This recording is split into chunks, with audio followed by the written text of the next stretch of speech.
ติสนิดสกงสลีสงะจะชอกสกุลสเชียสกัวมาเป็นนักติสนิดนักโตชนะมันกูทีหลังจานเนี่ยพอตีซะทางดอได้เคยเอาเงินได้กู โอ้ตีซาแต่ อยู่พอตีซะแต่ซาเอาไปอยู่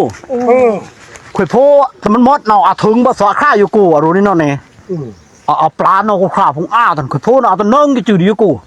ทันเลยแต่พวกเสียงเล่นเสียงเล่นเอาจนสวะแก่นเคยโพเนาะเอาก็ไม่นั่นสิตักสินี่อยู่กับผม